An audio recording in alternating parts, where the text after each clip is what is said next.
Do-rag Vince McMahon. Thumbs up, thumbs down. Where were you on that? Because I see a picture randomly lately of you standing over on top, and there's like Vince and his do-rag looking up at you as the ECW champion. What were your thoughts on that? Yeah, but I mean, I have a very balanced feeling on that because I have pros and cons that I feel at the time when especially when I was in that competitive state of mind of being in the dressing room and feeling like the writers are just fucking with me and all you go all this stuff when you're right in there. For me, total different state of mind than I have now with this happy time in my life. So at the time, I really looked at it defensively from ECW. I thought he's making a mockery of ECW. I thought he might have even brought ECW back just to destroy it, because he didn't like the fans chanting EC-dub. He took credit for it, said he trained them to chant EC-dub during the shows by putting out the ECW DVD. And then I was like, wow, man, this dude's crazy. Maybe he brought it back just to completely wipe. And they did completely wipe out the extreme theme to it and made it, my refs have to have credibility, Rob. So it was like, just like any other show, except they put way less into it, way less budget, way less advertising. The house shows at that time, were just the old ECW crappy arenas that from the mid 90s. They were redoing those. And we would sometimes film like after SmackDown on the SmackDown night, and there was some kind of weird way that we were getting paid off a split of their gate, which really wasn't fair, but I guess ECW wasn't. Yeah, it's really weird. I mean, in the end, supposedly all the numbers iron out, whatever. But at the same time, one, I thought Vince looked really cool in the do-rag. I did. I loved it. I thought that was cool because he's all buff in the black the black shirt, whatever, with the sleeves looked like they were, I don't know what you call that, but sweatsuit shirt. Yeah. I thought, and I loved working with him. I had a match that was a 3-against-1. I don't know if you remember that or not. It's probably where that picture came from. I take it on Umaga, Shane McMahon, and Vince McMahon. Yeah, so that was pretty cool. I mean, something like that, when I think back, makes me think maybe I was considered in a much higher position than it felt like at the time, because that wouldn't normally be something they would do with like a mid-carder or whatever, and sometimes I think of it like that, like, well, that's really cool. I got to work with Vince and Shano and Umaga in that moment, so there's that as well. Well, it's interesting you brought up, though, the gate information about the fact that if that's true, that they were splitting the gate with both sides of brands, ECW and SmackDown. That sounds awful. Now, I also went to those SmackDown tapings where ECW was taped live at 10 o'clock at night. And so I would be there. Unfortunately, a lot of the times, 10 o'clock happens and all the kids and families leave because it's 10 o'clock and SmackDown's over. They saw Batista, they saw Fit Finley, whatever. They don't know. Some people don't even know ECW's taped on after. So I was there when the crowds would dip out and there would still be people there, but not as much. So to me, as an ECW wrestler, that must have been a little daunting. Be like, okay, well, we should go on first, not last. If you add up all these little thoughts, like you just mentioned, add it to the fact that we were brought in on WWE's television as heels, and everyone was trained to boo us before they split us off to our own show. And then all the crazy ideas that they wanted to implement that was a daily fight for Paul, all of that stuff, when you add it all up, it does seem like it was maybe brought in to destroy. That's definitely a defendable theory anyway. And when I talk about the stuff they wanted to implement, Paul would tell me, like, this before a sci-fi TV show, Paul would, especially when we just started, Paul would tell me Paul would say they have 9 things they want to put in that are really horrible. We can't let them. I'll get them to fold on 6. We might have a problem with 3 of them. And so that's where there was like a mummy or whatever. A And zombie and some of that stuff was the stuff he wasn't able to get cut out because that's their job. They all meet and and all squabble over the tables about why each person should push what and who they want to push and what for. Yeah, that ECW, when we just now we're talking about it, a lot of things that come into my brain right now about it. With again, the being on after was strange. Yeah, being as heels was strange, and then having you have on the sci-fi zombies, it was very interesting how it was kind of like perceived, because suddenly it was like, oh, we have our wrestlers, but oh, we need Big Show over here. Like, oh, we need Kurt Angle over here. And those great people, great characters, great names. But like, I've never heard of a fan base being like, Big Show's now on Tuesdays. I'm going to watch Tuesday. Like, there are names obviously on Raw and SmackDown that could have been brought over to actually bring that person's audience with them. But they chose the characters that the ECW hardcore fans clearly were never going to accept a Big Show, or I love Bobby Lashley just as much as well. But he was not the brand. It's like naming a show Girls Gone Wild and you go to watch it. It's about cooking. You'd be like, I'm sorry, what is this? Why is the show named this if it's not going to be this? Yeah, their agenda was definitely to change it, I think, from the beginning. I think and killing it. Dilute it, dissipate what it stands for. And besides having the wrestlers come over and become ECW wrestlers, there was also way too many just like cameos. Like they would have matches with like 2 SmackDown guys wrestling on the ECW show. Oh yeah, and the Hammerstein Ballroom. Big Show took on Batista inside the Hammerstein Ballroom. That's the night CM Punk makes his ECW debut.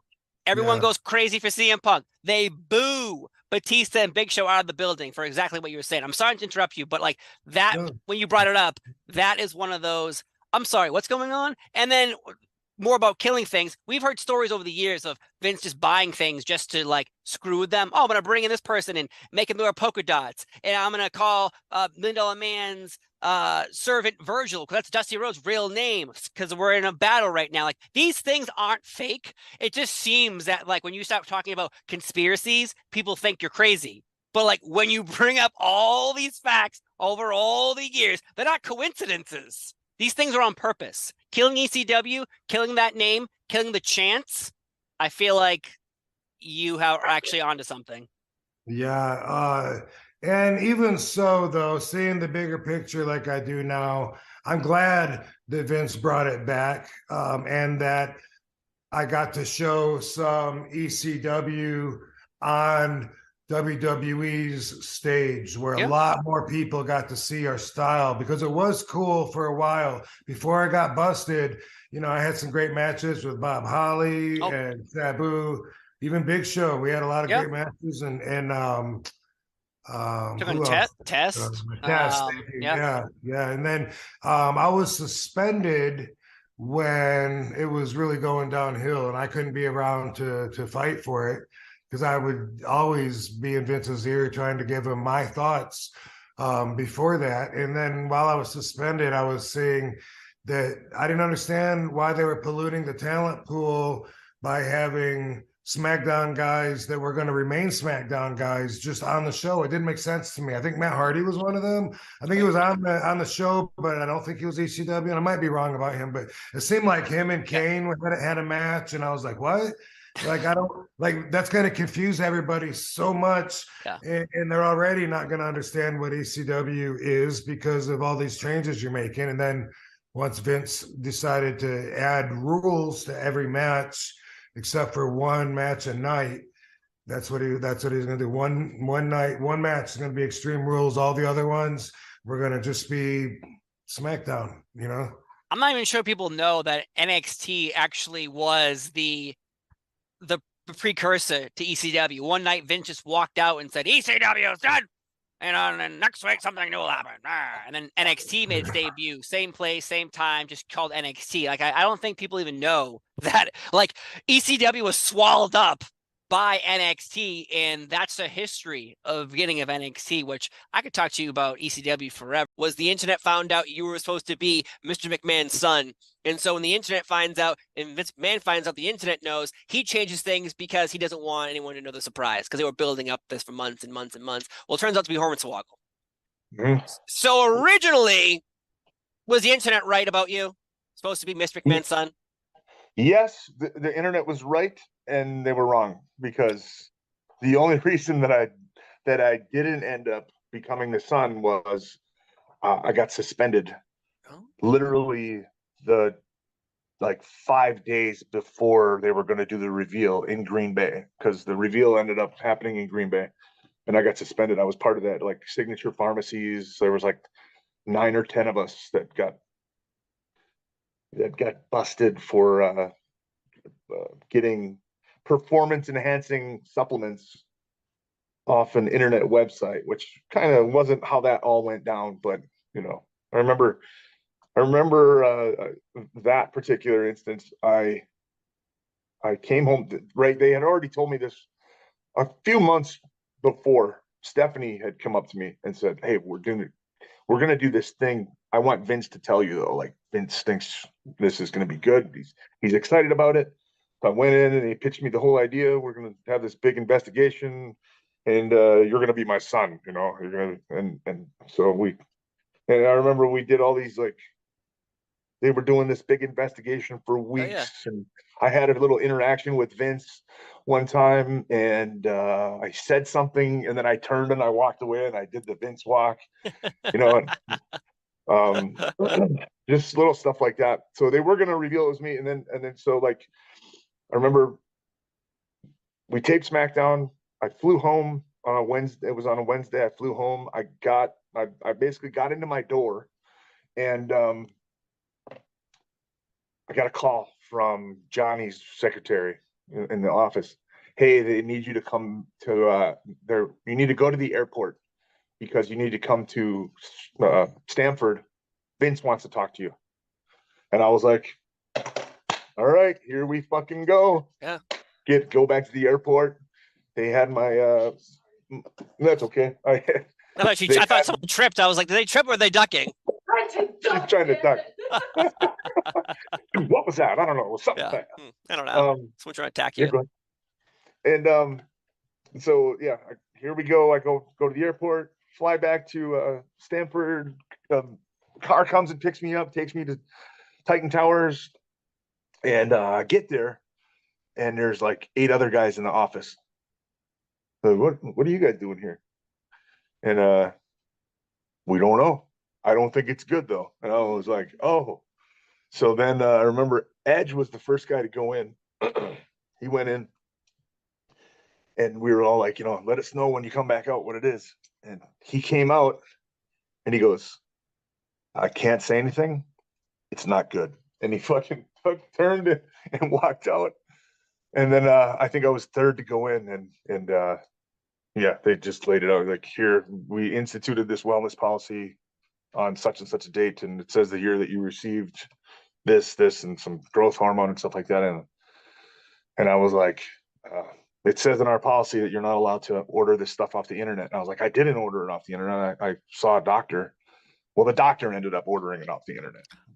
So interesting. It was still like, "I'm sorry, we got to do this." So they suspended me for 30 days and fined me $10,000. And so then they just flipped it, because they were already going to do this reveal. They had announced they were going to do the reveal, and it was down to me. It was a blonde person, so it was me. It was male, and the person was blonde, and so it was me, Hornswoggle, and Triple H. Sandman. Oh, no, Sandman! Oh my!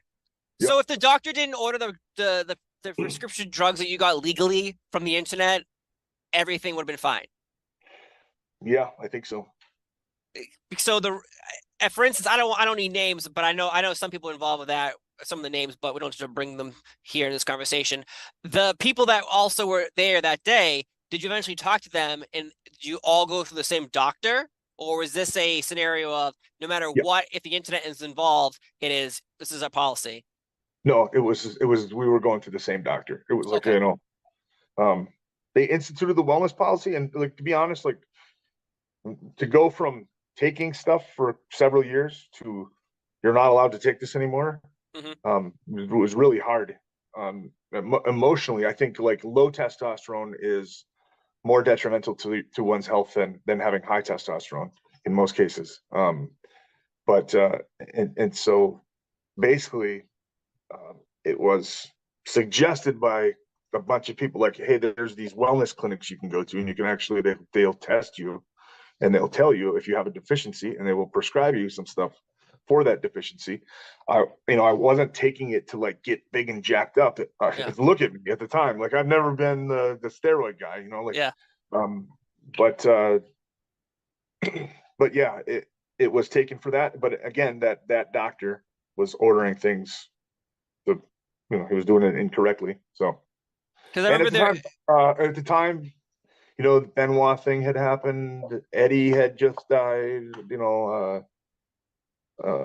Congress was like really, really breathing down the WWE's neck, and so that's probably why the sudden because of course we've heard stories of even wrestlers who's still there now who did their 3 strikes, and the policy is 3 strikes you're out, and then the policy changes suddenly. Oh, it's actually this new policy.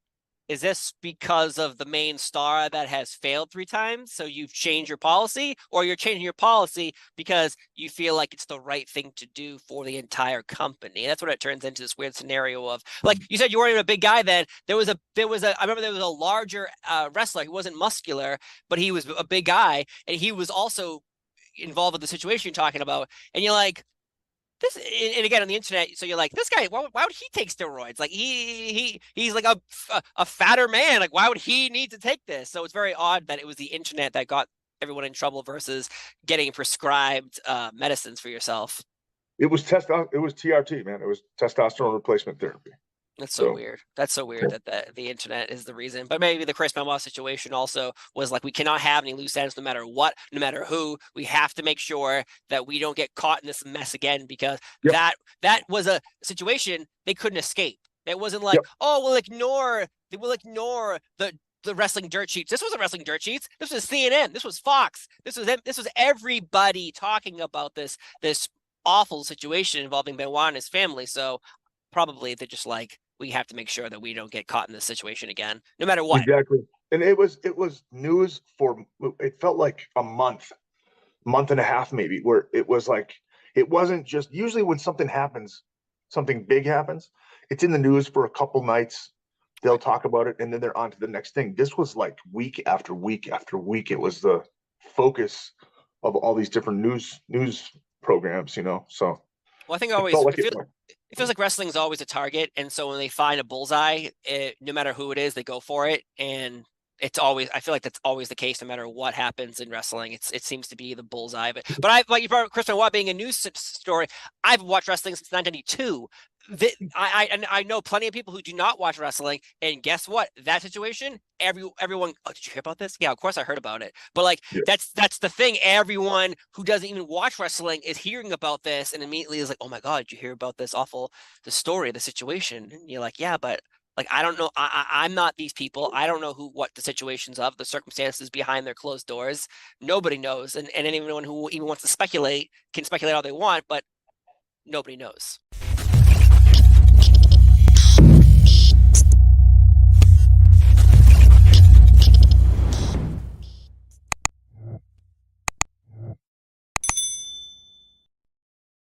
Rusev Day felt like the same thing, where it was created and either by you or Rusev, and together this thing bubbled up and had all this momentum without the machine behind it.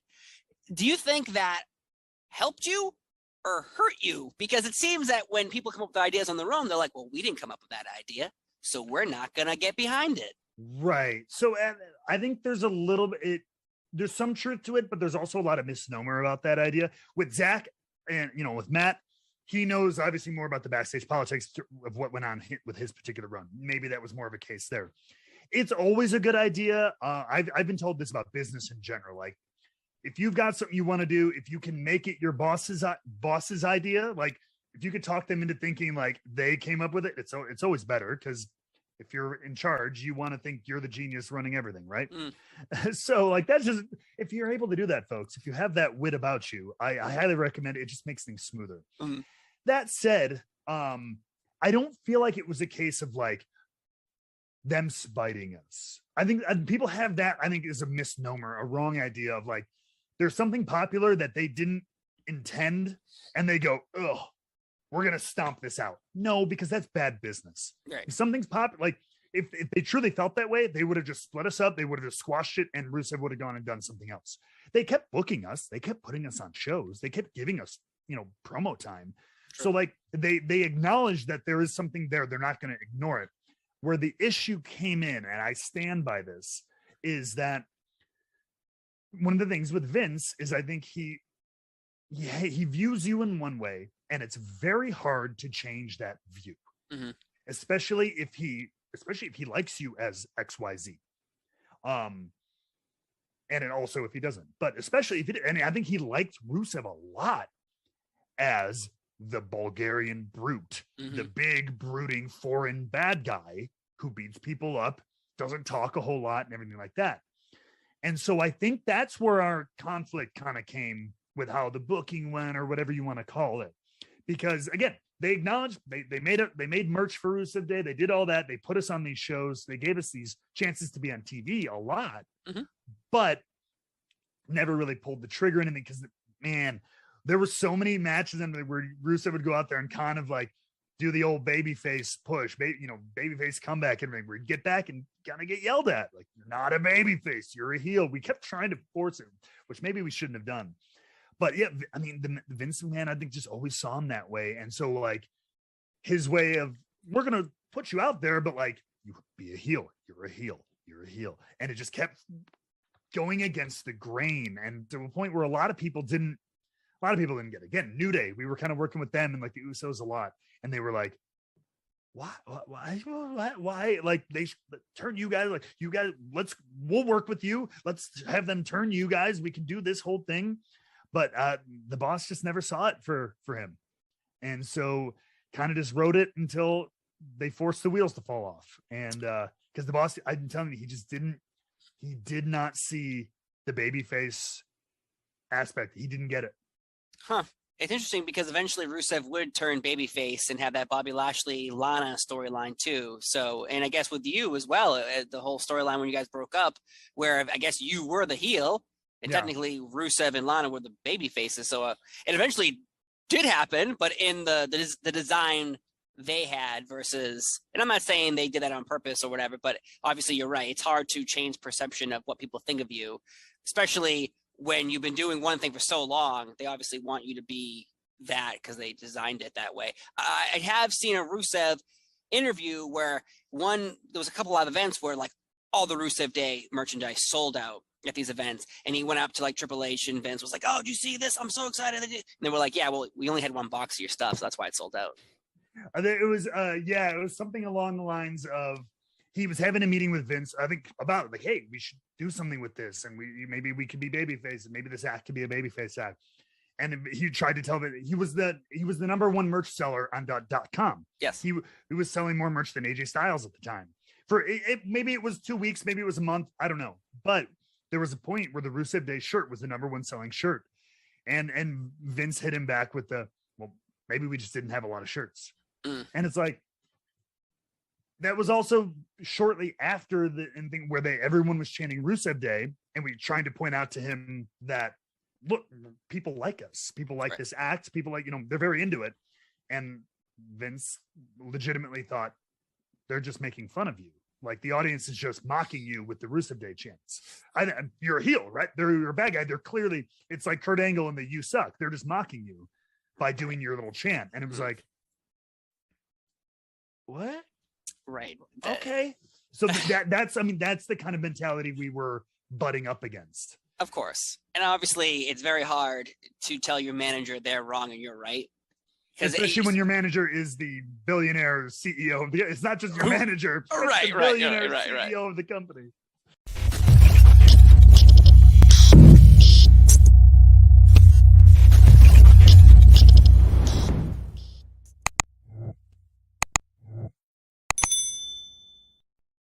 You had, it seems, a fun time as well, but then why did you end up leaving the WWF when your contract was up? Oh, I was stupid. I don't. I think at the time there was just a lot going on, and I had this vision that I was going. I remember thinking, okay, so do I want to be known as a wrestling announcer for my rest of my career, and thinking I was going to go and do all these other things, which I got a lot of other opportunities, but I look back and say, I should have stuck around there. I don't know if they would have had me, but because things change. But I don't think, looking back, that I was really ready to leave. And I think it kind of came down to things. I wanted to do other stuff because I really loved doing, things where, more vignettes, and I wanted to be at more shows doing, instead of just the event center. And I kind of was throwing that out there, and like Vince is kind of like, well, no, we really need you in the event center, because that's what you do, and it helps us. And so my contract was coming up, and I was kind of like, okay, well, I'm leaving. And it was kind of like Vince was convinced I was going down to WCW, and I'm like, no, if I'm going to work in this industry, it's for you. And I don't think he believed me. Probably not. No, I don't think he did. And so when I did leave, and then I ended up working at WWOR in New York, and eventually became an anchor there.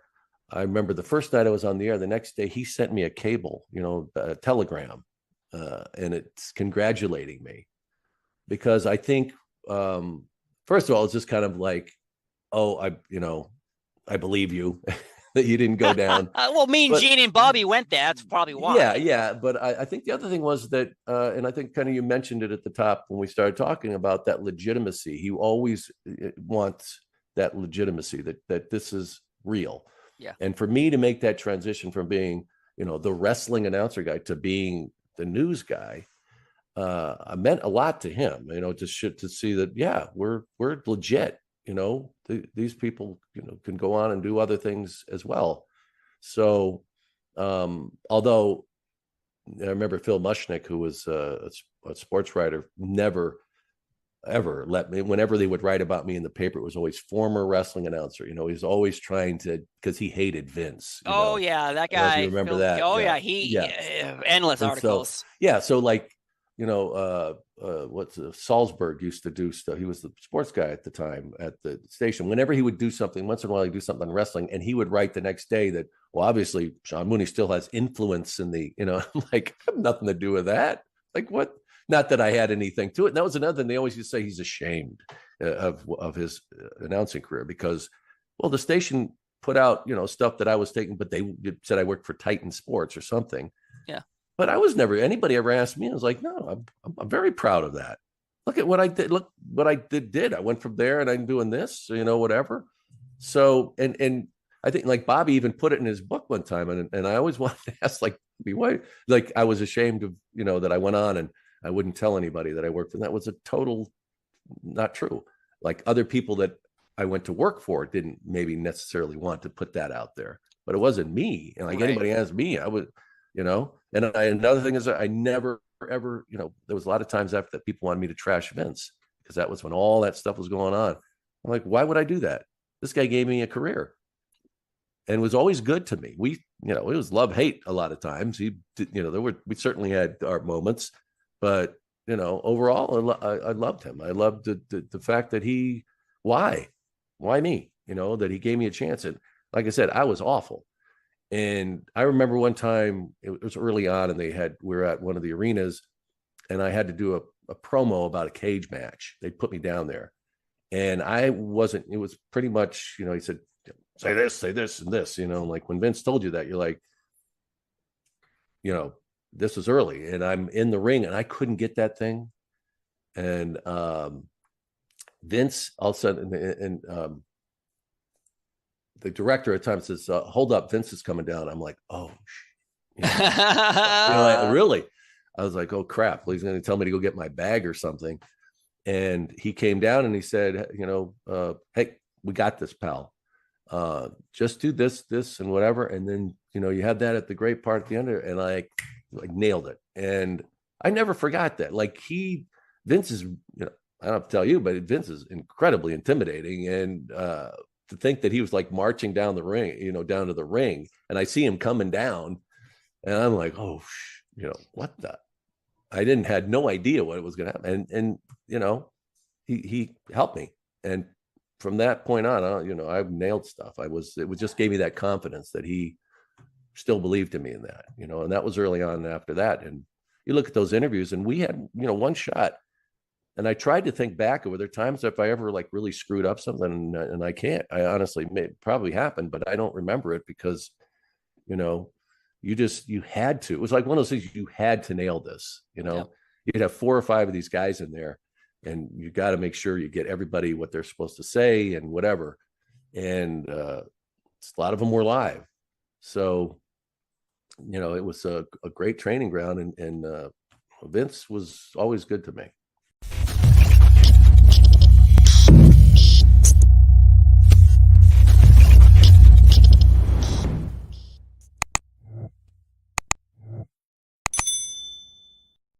Did to come to the WWE, and you got the FBI going again. And you mentioned earlier having matches. The cruiserweight division in WWE was looked at as, I think, lesser as a quality until Rey Mysterio kind of showed up in there, and they just made Rey Mysterio like the face of the brand. All the matches were good, but yet they never put in the time and effort. But you were competing against Brock Lesnar, Undertaker, Kurt Angle. Like, how does the other cruiserweights look at you when you're sitting there fighting these main stars, and all these other cruiserweights are fighting each other? Well, and again, I was just lucky enough to have those 2 partners the size of those guys almost. Chuck Palumbo was a big dude. Johnny Stamboli, and they put me in like a manager role from the get-go. So when they brought me in, I mean, a lot of the cruiserweights, Jamie Noble, they all knew Shannon Moore because those were the guys there at that time. Chavo, they knew of me from ECW because they were in WCW at the time. Yeah. So I knew who they were, Billy Kidman. So they were already all here. Rey Mysterio, Shannon Moore. They all knew me from my ECW days, but when I came in there, they made me a manager. I was a manager for 2 years. I didn't have no matches with those guys, so they kind of accepted me. It wasn't like I was a guy that they respected my ECW career, I think. So when I came there, they didn't treat me like a no name that didn't do anything in the business, and I became friendly with them quick because they liked my stuff in ECW, and now I'm meeting them, and they're like, "Hey, pleasure to meet you." And then we got friendly talking. And then I was doing what I was doing. And then once Chuck and Johnny went and did whatever they were doing, they threw me in the cruiserweight division. And I was always got along with those guys. And then I started working with them. So, no, nobody gave me a hard time. They were, I came in as a manager. It wasn't like I came in as a cruiserweight. Then they pulled me away. Right. I came in strictly as a manager. That's what I did, whatever, a year and a half just coming out in a leather jacket, never breaking a sweat. Coming out, cutting a promo, watching them, tripping somebody maybe, and that's it. Take a big bump from The Undertaker, a big bump from Brock Lesnar in the end. And they had us doing angles with Scotty 2 Hotty and Rikishi, and we weren't just doing matches. We were doing programs. We had sit-downs with The Undertaker in the room, and Big Show, I think, hired us. It was Big Show to take care of Nathan Jones. Oh, man. Yeah. Yeah, we the hit list. We had an in-ring promo with Vince McMahon and the FBI, and we were discussing stuff with him. So, it got me a lot of publicity. It got me on TV a lot. But no, I never rubbed it in anybody's face. I was never like that. No. I didn't mean that. I imagine when someone sees someone coming in and getting a chance, are you getting paid the same amount of money to be a manager, to be also a wrestler? Like when you transition, are you getting paid the same? Yeah. They signed me. They signed me for 6 figures when I started. As a manager? Manager, yeah. Right. Well, got to remember though, you get as a manager, if I'm on the road every night, you're making money. You make a lot more than your salary. So if they guarantee you $100,000 a year, and you work 208 days a year, which is pretty much a full schedule, depending on what your guarantee was, if your guarantee was 100,000, you can make 310,000, even though they're only guaranteed to pay you 100,000. So if your contract started in January and you got 100,000 a year, you take it in payments. So you're getting paid for every show that you're working in pay-per-view. So, If you make 100 grand by March, they don't got to bring you on the road again and pay you till the next January, because now you made 100 grand in 3 months because you were working constantly. I'm saying if that happened, that could happen with guys. You could work 5-6 months, make your guarantee, and they don't have to pay you again till the following year because you already got your guarantee. But the more you work, the more you get paid. Of course. So yeah, taking it as because that was the reason why I was making a lot of money when I was managing, because I was on every single show and every single tour and on the pay-per-views. So I was making it, for me, I was making a killing, you know, for that time of the year, and for a guy my size and caliber and everything, you know, I was doing well, and we were making all the pay-per-views, working with the top guys. So I was getting the WrestleMania checks and Royal Rumble checks, you know, so. Outstanding. Yeah. So That's what was your... That's why I'm not worried about that $5,000. Yeah, I don't think you need to worry about that $5,000 after all those years of six figures, coming in as a manager, taking less bumps than you would be as an active superstar. But one final question though, what was your relationship like with Vince McMahon in that company? Did you ever have a conversation with him or not? Because he seems like someone, your stories of he's approachable, but he's not approachable. Yeah. Tell you the truth, getting back to the money part, which is good. If you work there, you should make at least $6 because you're all good. But tell you the truth, they're doing a lot better now. Oh my God. Crazy amounts. We were making when we were fucking there. But they deserve it. They deserve it. God bless them. But they're definitely doing better than I was doing. But I was happy at the time. So it didn't matter. I do. You know what? I did have a little bit of relationship with Vince McMahon, and all stemming because when we were doing programs with now you could go watch the SmackDowns and everything. I went out there when I was out there when I think it was Taker versus McMahon when they're doing the pole match, and McMahon was going up the pole to try to get the what do you call it? I came in and I think it was the other way around. Taker was going up, and because Vince McMahon, we were saving him. He was wrestling Vince McMahon. I worked in programs with Vince McMahon because he was in the same match. So we went over matches together, not just me and him, him, you know, Chuck, Johnny, everybody that's involved. So the reason why when I broke into the cruiserweights, it was kind of just hello and goodbye because you had your agents come talk to you. Because I did programs I even did programs with Hulk Hogan when he came back as the Masked Man when he was Mr. America. Okay, well, Vince McMahon hired the FBI to go investigate because he was, you know, to see who he was. I don't know if you remember that. Of course, I remember all that. So he was trying to get us because he was saying he wasn't Hulk Hogan. So the FBI. So again, I was part of the storyline. So I had a different relationship with Vince the first 3 years before I went into the cruiserweight thing. I was in a relationship, like we went out to dinner and everything, but no, I've had many sit downs with him, went over matches with him, and I was involved in matches that he was involved where I had to maybe grab his leg or come do something to distract in his match versus whoever he's working because he's a heel and FBI were heels. Yeah. And we had our hit list. Hired guns, my friend.